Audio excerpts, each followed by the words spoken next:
Welcome to Prajim Technologies. I am Venkat. This is part 20, Static and Instance Class Members.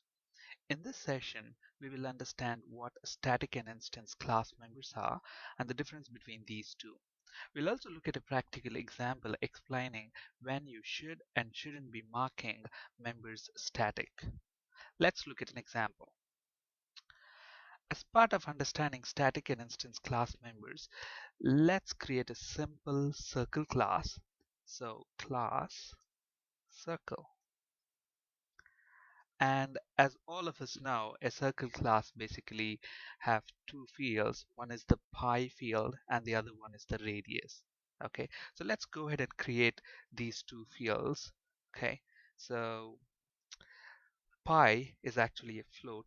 So float underscore pi, and let's initialize that to 3.141. And let's create the radius field, and let's mark radius as integer, so underscore radius. Now, to initialize, by the way, float needs to have a trailing f. Now, to initialize class fields, we know that we need to have constructors. We have seen that in part 19, Introduction to Classes.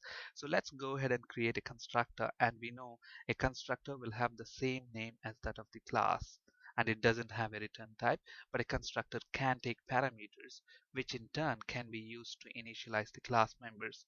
So public and the name of the class, circle, and let's pass in a radius parameter to this constructor, and we use this radius parameter to initialize this class field. So this dot underscore radius equal to radius, the parameter that we are passing into this constructor. So we have used a constructor to initialize the radius field, and pi field is actually already initialized here. And let's go ahead and create another method which actually can calculate the area of the circle and return it back. So public, and since we want to return the area back to the calling application, we need to have a return type. So let's have a float return type, float, and we will call this calculate area method. So what is this method going to do? Basically, this method is going to calculate the area of the circle and return the area. So, and we know that to calculate the area of the circle, the formula is pi r square, pi into radius. So we can say simply return this dot, and in part 19 we have seen when we use this keyword we are actually referring to an instance of this circle class, an object of this circle class. So this keyword refers to an instance of this class. So this dot pi into this dot radius into this dot radius again. So what is this basically doing? Calculating the area of the circle and returning that. Now we have defined state and behavior for our class. The state is represented by these two fields and behavior is represented by this method, which can basically calculate the area. And what data is our class holding on to? Pi and radius. Now to actually use this class, we can go ahead and create an object of this class in the main method. So how do we do that? So circle c1 is equal to new circle. So we use the new operator to create an instance of this class, and when we create the circle object, we are calling this constructor and we need to pass in the radius. Let's say for example I want to create a circle with radius 5. So I get that, and then if I want to get the print the area back, what we can do, float, because we are getting float back.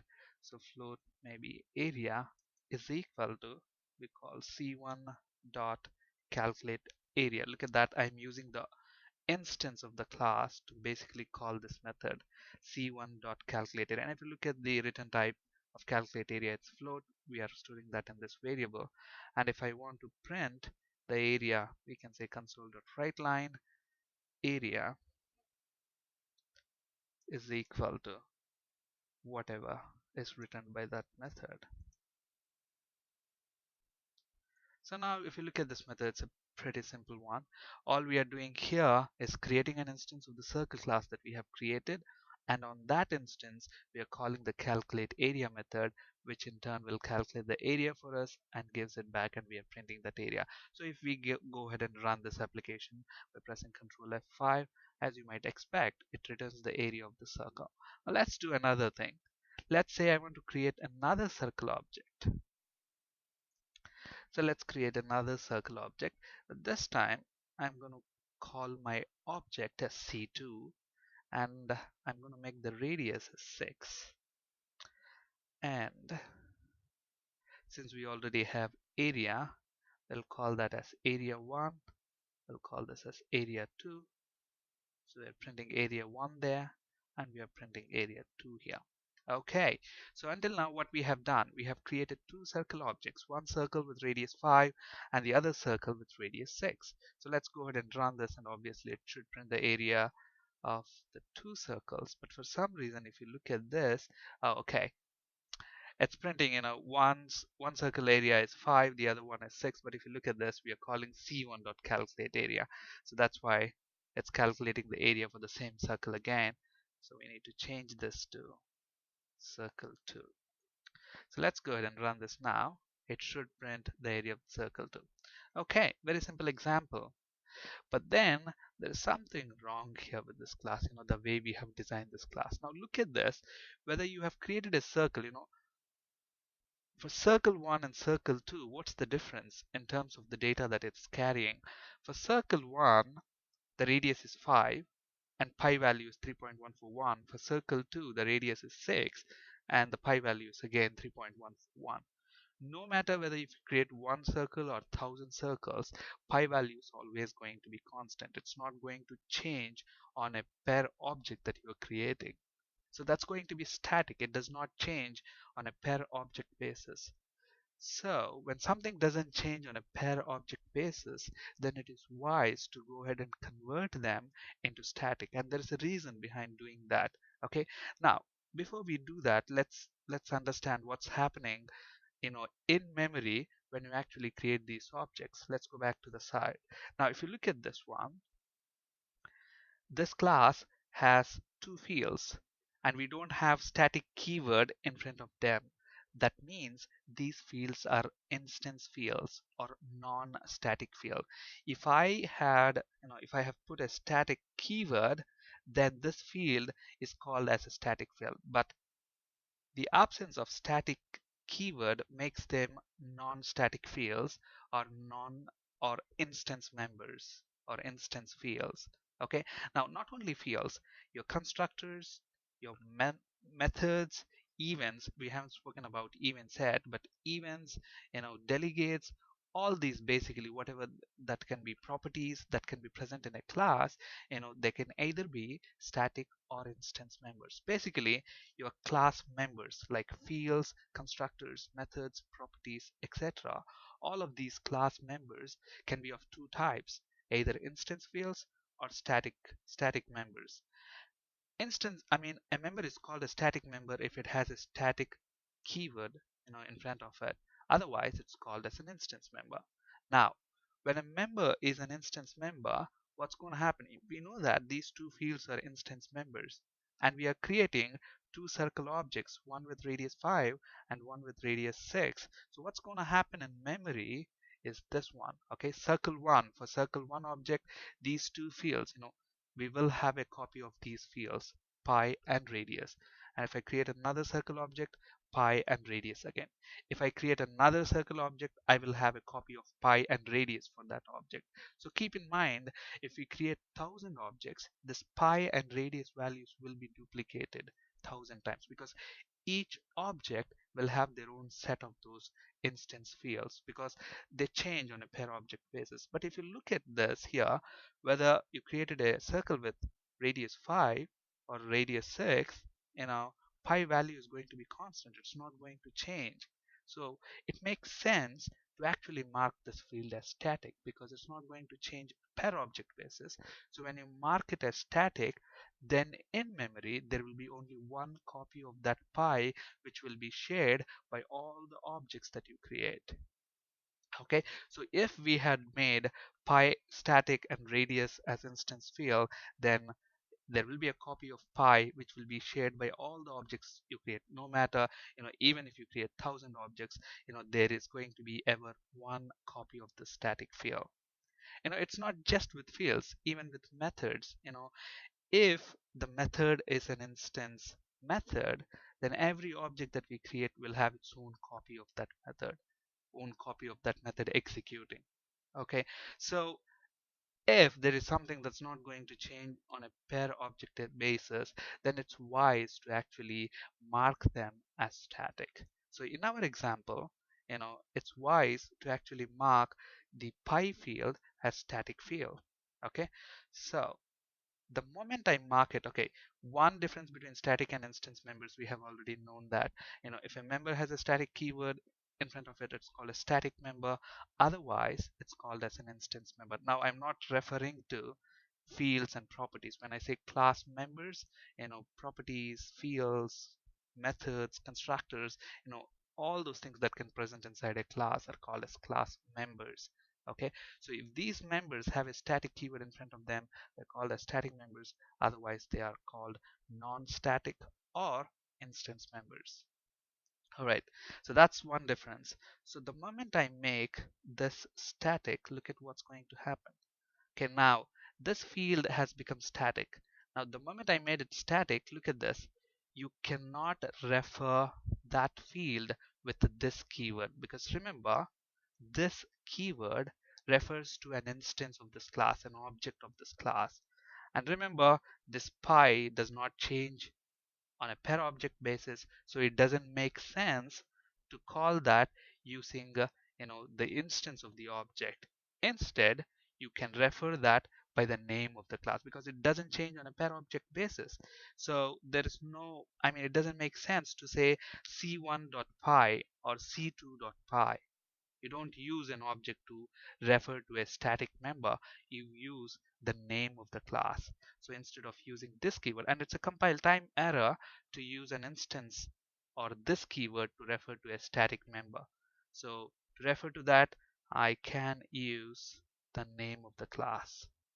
And it's not only field, any kind of member. For example, let us say I have created maybe a public static void print method in this class, in this circle class, which can print the radius of the circle, let's say, or the diameter of the circle.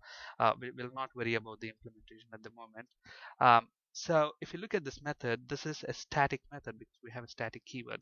Now, if I have to invoke this print method, look at this. The print method is a static method, whereas calculate area is an instance method because it doesn't have static keyword. Now, to call calculate area, I actually have used the circle object C1 to call the instance method. Whereas if I have to call the print method, look at this, the moment I say C1 dot, I cannot see print method because there's no, it doesn't make sense to call a static member on an instance of a class. Okay, so if you want to call the print method, you use the name of the class, so circle dot print. Okay, so bottom line, another difference between static and instance members. Static members are invoked using the name of the class, and instance members are invoked using an instance or object of that class. That's why they're called as instance members. Whereas static members, the name of the class. And it makes sense, right? Because a static member doesn't change on a per object basis. So it doesn't make sense to actually invoke it on an instance of the class. So it perfectly makes sense to invoke it on the name of the class. And keep in mind, there is ever going to be only one copy of a static member in the memory, no matter how many objects you create. Okay, so that's another difference. Now let's get rid of this one. Okay, so I made this static, this pi field, a static field, and we are referring to that field using the class name. And now this program is actually a little more efficient because look at this, we have saved a lot of memory here. Float whatever is the size of the data type. If I create 1,000 objects, that much memory will be occupied by each copy. But instead now, since we made it static, there is going to be only one copy, even if you create 1,000, 2,000, 100,000 objects. So your program will run a little more efficient. Okay, another thing, your constructor can also be a static constructor. For example, look at this. This field is an instance field. To initialize an instance field, we use an instance constructor. Similarly, to initialize a static field, you can make use of a static constructor, something like this. And to make a constructor static, look at this. This constructor has an access modifier. I told you we'll be talking about access modifiers in a later session. Okay, but for a static constructor, you cannot have access modifier. So public static, let's say circle. And look at this, the moment I do that, and if I try to go and build a solution, access modifiers are not allowed on static constructors. Okay, so it's not allowing us to use access modifiers on static constructor, and it actually makes sense. Okay, you don't have to mug this or um, try and remember this hard. It makes sense because look at this. If you don't mark any class member with an access modifier explicitly, look at this, all I'm doing is I'm removing this access modifier. If I remove the access modifier of a class member, by default it is going to be private. And if something is private, you can access that only inside this class, inside the circle class. Outside the class, you cannot access that. Okay, so the moment I have removed the access modifier public, it has become private, so I cannot access this constructor outside of the class, and you will see there is a compiler error here. Circle does not contain a constructor that takes, because that's not visible.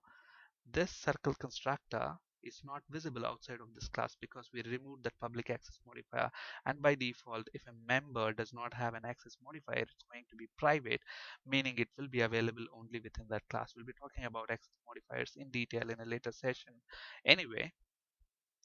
So which means to initialize or to create an instance of this class, you have to invoke the constructor.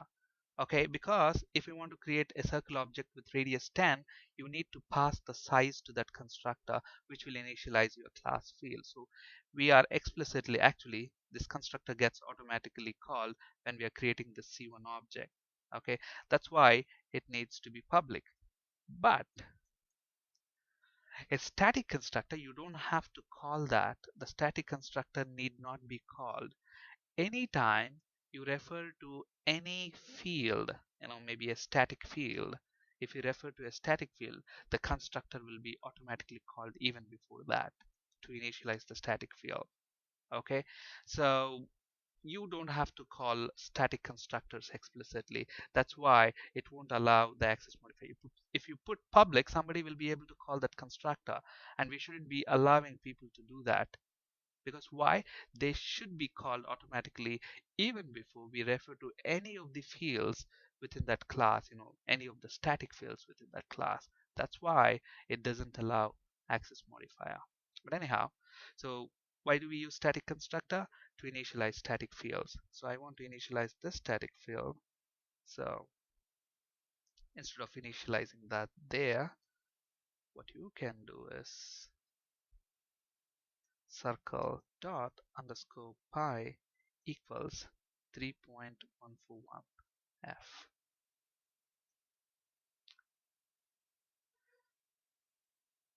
So keep in mind, static constructors doesn't allow access modifiers, and you have a static keyword in that, and static constructors are used to initialize static fields, and static constructors are called before instance constructors are called, and even before you refer to any static field.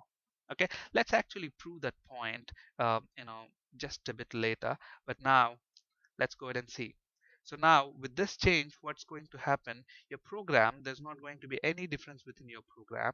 It's going to work exactly the same way, except that we made this program a little efficient. Instead of having copies of pi field which does not change on a per object basis, for every object we are now having a single copy.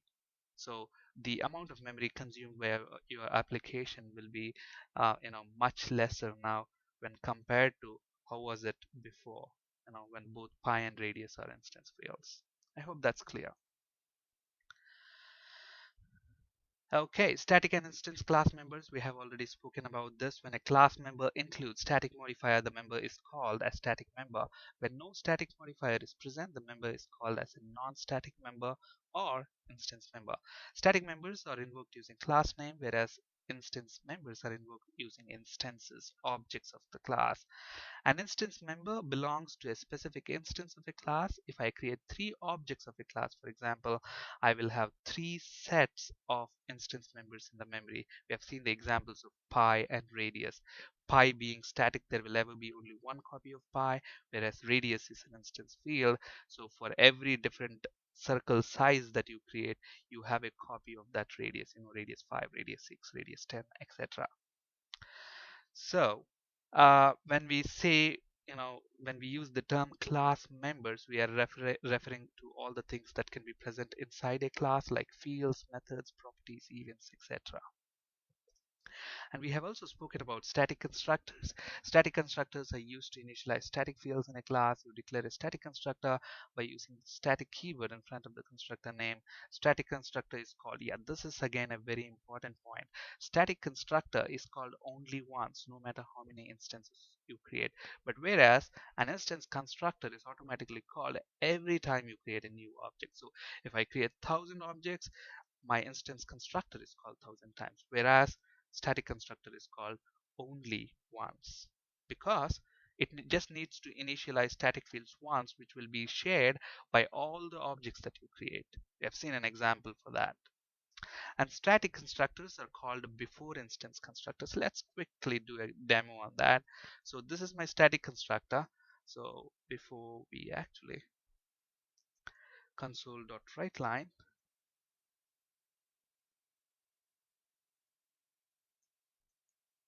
static constructor,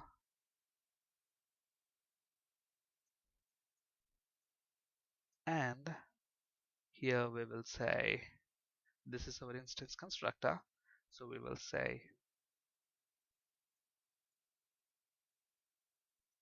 instance constructor call. Now if we go ahead and run this program, since we are creating 2 circle objects, instance constructor should be called twice and static constructor should be called once. So first static constructor, then instance constructor, then instance constructor call. Okay, so let's go ahead and see this. So static constructor called, instance constructor called, that object got created, its area got calculated, and another instance constructor for the circle with radius 6 got created. Okay, actually your static constructor gets called even before you create an object, and even before when we try to access any static field. For example, let's comment out everything here. All I want to do is console.writeLine. Now if I want to print the value of pi that is present in this circle, but we need to make this public, otherwise we'll not be able to access that outside of the class. So I made that public. We'll be talking about access modifiers in a later session. So console.writeLine, since pi is a static field, I can just use the name of the class, so circle underscore pi. So now I'm not creating an instance of the class. Okay, so I'm trying to just access the static property of this circle class, and if we want to print that value, it should have been initialized. And where is it initialized? In the static constructor. So even before it tries to print the value of this one, the static constructor is called. So let's go ahead and run that. So look at that, static constructor called and pi value is printed. Okay, so to brief that up, static constructors are called before instance constructors are called, and even before you refer to any static field of that class, because they need to be initialized, right? So that's it. Okay, so static constructors are called before instance constructors. That's it for today. Thank you for listening. Have a great day.